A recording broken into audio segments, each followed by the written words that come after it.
मैं धीरेन्द्र प्रताप सिंह डब्लू, पूर्व सैनिक संगठन अध्यक्ष, बैरिया बलिया, ग्राम सभा दुर्जनपुर, हनुमानगंज।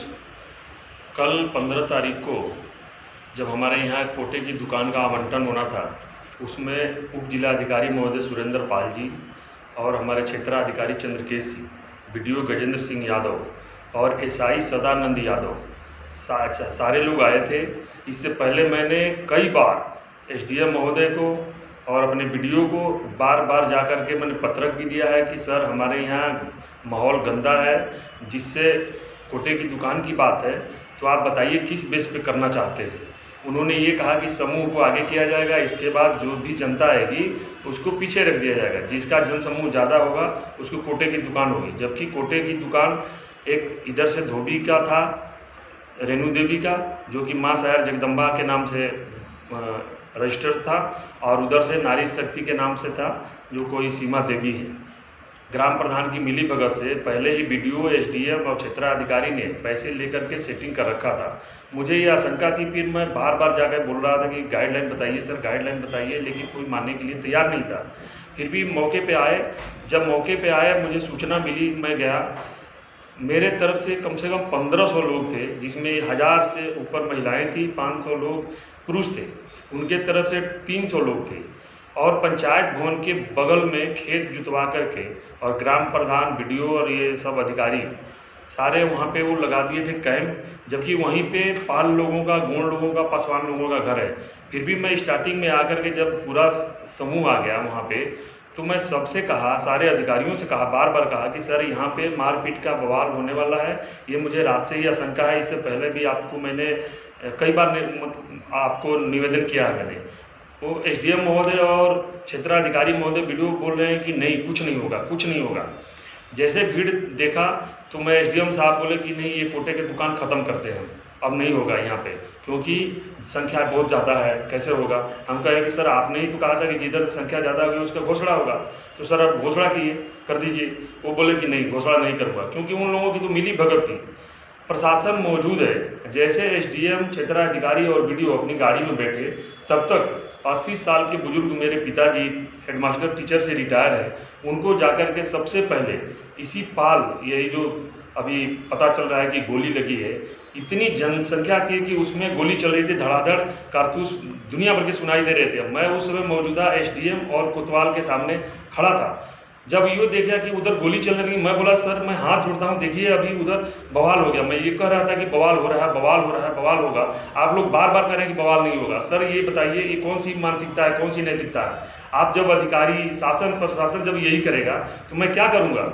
सर आप जनसमूह देख लिए, फिर भी गाड़ी में बैठ लिए, सर रुकवाइए रुकवाइए। जब तक मैं देखा मेरे फादर उधर गिर पड़े और उसके ऊपर भाभी हमारी गिर पड़ी, वो तमाम ये लोग कम से कम 50 लोग वो मार डंडा से, लाठी से और फायरिंग कर रहे हैं, कट्टा से, अवैध हथियारों से। मैं ये नहीं देखा कि किसको गोली लग रही, किसको नहीं। मैं भी दौड़ के गया उसमें, देखा तो आप वीडियो से भी देख सकते हैं। उसमें वीडियो है कि जितने लोग उधर के हैं सब लोग हमारे परिवार को एकत्रित करके और वहाँ पे धमाधम लाठी चला रहे हैं। फिर मुझे क्षेत्राधिकारी और सदानंद यादव प्लस 3-4 पुलिस मिल करके पकड़े भी हैं और मार डंडा मार रहे हैं।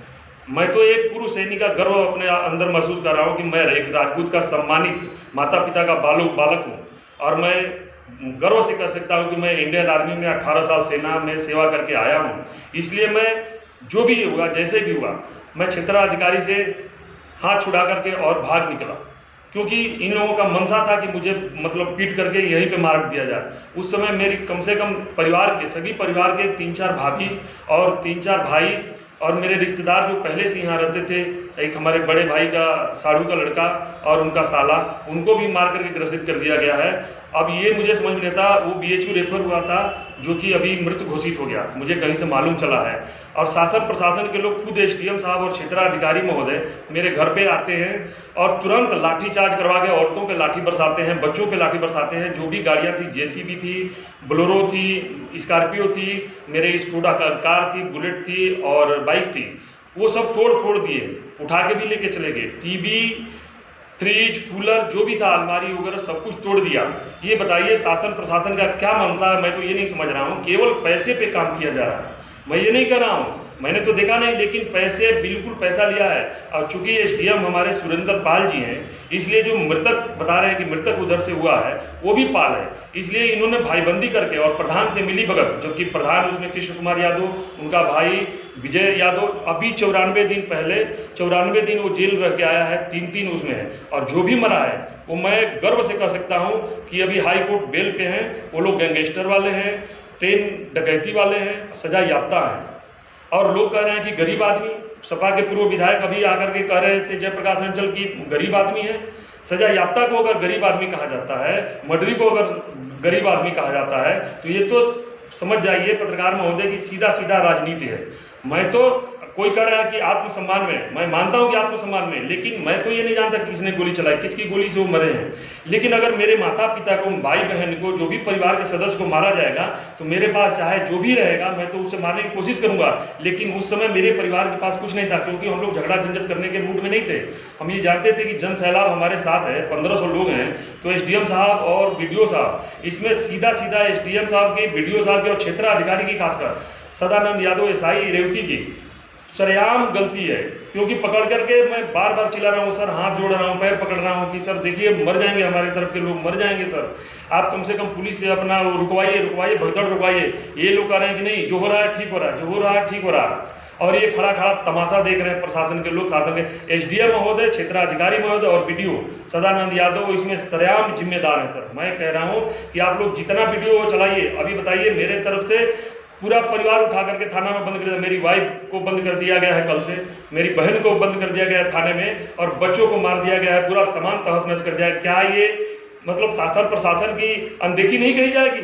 मेरे परिवार की तरफ से मेरा एक रिश्तेदार मर गया, एक अभी दूसरा मेरा भाई, सगा भाई अभी बिल्कुल मरने के कगार पे, जिसका ब्लड बंद नहीं हो रहा। सरबरसा सीएचसी से लेके पहले बलिया हॉस्पिटल में भेजा गया, बलिया हॉस्पिटल से बीएचयू को रेफर किया गया, अभी एक आदमी की डेथ बताया गया, और उसके बाद भी रेवती पुलिस और बलिया प्रशासन अभी तक मुकदमा दर्ज करने के लिए तैयार नहीं है कि हम नहीं करेंगे।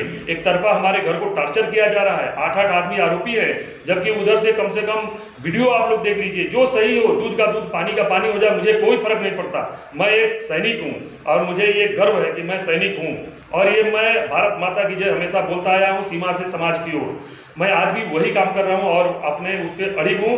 मैं ये कर रहा हूँ कि जो भी न्याय हो, मैं तो माननीय मुख्यमंत्री जी से ये निवेदन करूंगा कि इसकी सही जांच करवा करके, और जो भी न्याय वो दोषी को दंड दिया जाए। मैं ये नहीं कर रहा हूँ कि मुझे नहीं दंड दिया जाए, लेकिन किसके गोली से गामा पाल मरा है ये मैं तो नहीं जानता, मैंने कोई गोली गाली नहीं चलाई है। हाँ यह है कि कुर्सी वर्सी थी वहाँ पे, उसे वो जो लाठी डंडा मार रहे थे, ईंटा पत्थर मार रहे थे, उन्होंने, उनका घर है वहाँ पे, वो सब इकट्ठा करके रखे थे। और मैं बार बार एसडीएम साहब को, बार बार क्षेत्राधिकारी महोदय को, सबको करा था, लेकिन मेरी कोई नहीं सुनी गई। उसके बाद भी पूरा प्रशासन उधर से होकर के और पूरे घर को बर्बाद कर दिया, तोड़ दिया, और आज भी अभी हमारा मुकदमा दर्ज नहीं हुआ है। मैं आप सभी से हाथ जोड़ करके अपील कर रहा हूँ कि मेरी मदद करें। मैं एक इंसान हूँ, मैं एक पूर्व सैनिक हूँ। मैं आप सभी से अपील करूंगा कि भगवान को साक्षी मान करके इस दोषियों को, जो भी इसमें दोषी दंडित पाए जाएं, उनको दंडित करना चाहिए। और दोनों तरफ से लोग मरे हैं। मैं सुनने में आ रहा है कि उधर से गामा पाल मर गए, हमारे इधर से रिश्तेदार मर गए, हमारे भाई का अभी तक ब्लड बंद नहीं हो रहा। मैं आपसे हाथ जोड़कर निवेदन करूंगा कि जो भी है भगवान से डरना चाहिए, कम से कम सजा याफ्ता को लोग गरीब ना कहें। और ये पहले से एकदम सुनियोजित ढंग से ये सब पहले से प्लान बनाया गया था। इसी वजह से लोग वहीं पे मीटिंग का प्रोग्राम किए थे। जब जन समूह हमारा देखे, ये घबरा करके और मारपीट करने पे उतारू हो गए। हमारी जनता मारपीट करने के लिए कभी भी राजी नहीं थी। इसलिए मैं आप सभी से अपील करूंगा कि इसको न्याय दिया जाए, हमको न्याय दिया जाए। हमारा परिवार बेघर है, हमारे घर पे कोई नहीं है पुलिस के डर से। जब पुलिस जा रही है तो मारपीट कर रहे हैं, बच्चों को मार रहे हैं, सामान तोड़ फोड़ रहे हैं। तो इसमें हमारी मदद किया जाए। मैं सरकार से भी और शासन प्रशासन के लोग से भी यही अपील करूंगा। जय भारत।